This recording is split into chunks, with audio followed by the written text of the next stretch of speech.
Eh madami po ang bumabatikos eh. Ano? Madami ang bumabatikos sa ating presidente, no? Sa kasalukuyang presidente na hindi daw po handa at hindi daw po alam ng ating Pangulong Bongbong Marcos, no? Mga bossing, kung paano maging Pangulo. Una-una na po si Vice Presidente Inday Sara Duterte yung nagsabi niyan eh. Si Bongbong, hindi marunong magpresidente yun. Oh, ayun mga kababayan. Kumbaga, pamumulitika ng ating Vice Presidente. Ang akala po niya mga bossing ay magiging positive ang balik sa kanya. Ayun po. Eh mas binabatikos po siya ngayon ng sambayan ng Pilipino dahil nga 'di ba yung press conference niya, akala mo eh hindi malaman kung saan papunta. 'Di ho ba?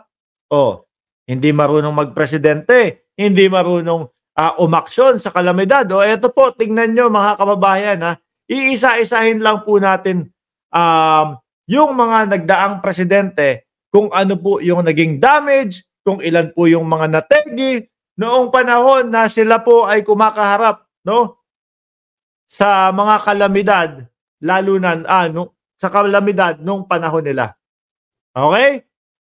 Unahin na po natin mga kababayan, 2013, ayan, Bagyong Yolanda, alam naman po natin na napakalakas po ng Bagyong Yolanda mga bossing, no? Ang damage, nasira, 95.5 billion mga kababayan. Ayan po kay dating Pangulong Noynoy Aquino. At ilan po ang nategi? 6,300 ang nawala. Kasi yung Yolanda naman talagang hindi mo inaasahan eh, no? Ang nandoon sa radar nila eh, hindi ganun kalakasan pero grabe ang bumuhos. Mga kababayan. Parang talagang hindi inaasahan. Kay dating Pangulong Duterte, Bagyong Odette, 2021, 51.8 billion ang damage, ang nasira, mga kababayan. Ilan ang tegi? 410. Mataas din po yan, mga kababayan. Biruin mo, 51.8 billion ha, yung nasira po, mga bossing. Eh kung handang-handa po si dating Pangulong Duterte niyan, hindi naman siguro lolobo, mga kababayan. Yung pinsala. No? Eto naman po, kay Gloria Macapagal Arroyo. Bagyong Ondoy, 2009, 11.1 billion ang damage o ang nasira. Na merong nategi ng 671. Ayan. At ang huli po, mga kababayan, yung wala po silang sawa na sinisiraan at patuulit-ulit na hindi naman marunong magpresidente si Bongbong Marcos at hindi marunong humarap sa kalamidad. Bagyong Christine, eto po. Saktong-sakto, ngayon lang po, mga kababayan. 2024, sa pamumuno po ni Pangulong Bongbong Marcos, 1.5 billion ang pinsala o ang damage at 60 ang binawian ng buhay, mga kababayan. Nakita nyo naman po yung mga numero. Nakita nyo naman po yung mga numero, mga kababayan. Kung sino talaga yung mga nung panahon nang sila ay nanunungkulan, ayan po. Sirang-sira, no? Sa ating Pangulo ngayon, sa kasalukuyan, may nasira po pero hindi ganun kalaki. Meron pong mga nasawi pero hindi naman po umabot ng 60. Hindi pa po handa ang pangkasalukuyang presidente niyan, mga bossing. Sabi ko naman po sa inyo no? Sila mahilig silang mamulitika. Mahilig silang bumato ng putik, no?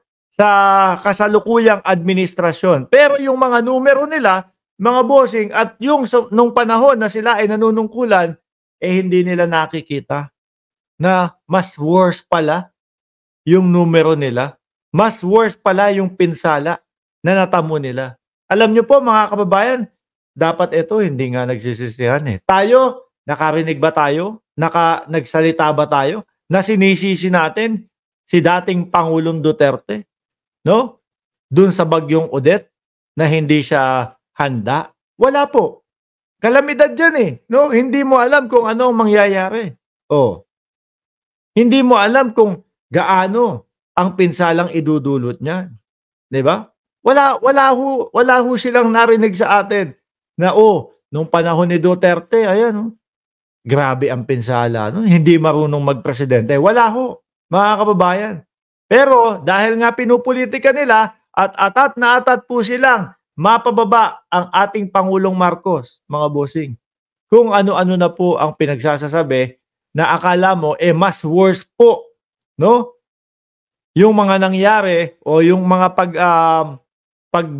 yung mga bagyo o yung pinsala ng bagyo kesa doon sa kanilang panahon. Ayan, kitang-kita naman po yung mga numero. 51.8 billion, 410. Handa pa yan, ha? Handa pa yan, ha? Paano kung hindi handa yan? No? Na sinasabi nila kay Pangulong Bongbong Marcos, si Bongbong, hindi handa yan. 60 ang tegi. Biruin niyo po yun.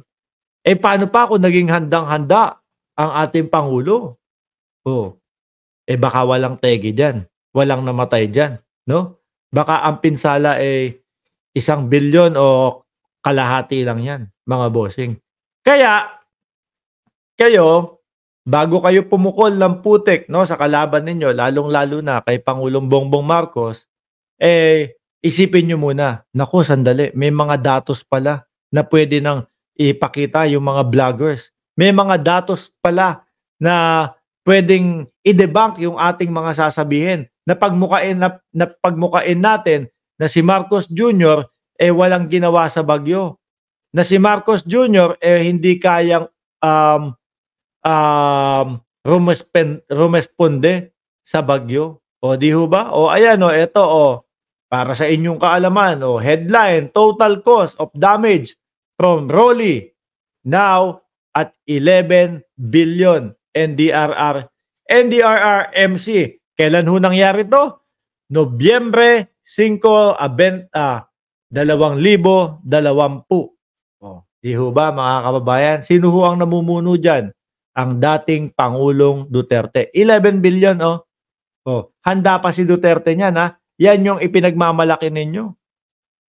Diba? Yan ho yung pinagmamalaki ng mga DDS na, kay dating Pangulong Duterte, bago pa lang dumating ang bagyo, okay na, solved na, wala nang problema. Ano to? Diba? Wala nga yan sa wala nga yan sa 20% no? Doon sa pinsala ng ng Pangulong Bongbong Marcos habang siya ay nanunungkulan. Ayan, 1.5 billion. Wala yan sa 20%, hindi nga tumungtong ng 15% yan yung Odette, ayan, 51.8 million. Kaya sa susunod, isip-isip naman kayo. Bago kayo bumato ng putik, isipin nyo, ay saglit lang. Mas malaki pala yung pinsala at mas malaki pa, mas mukhang hindi tayo handa nung panahon na tayo ay nanunungkulan. Di ba?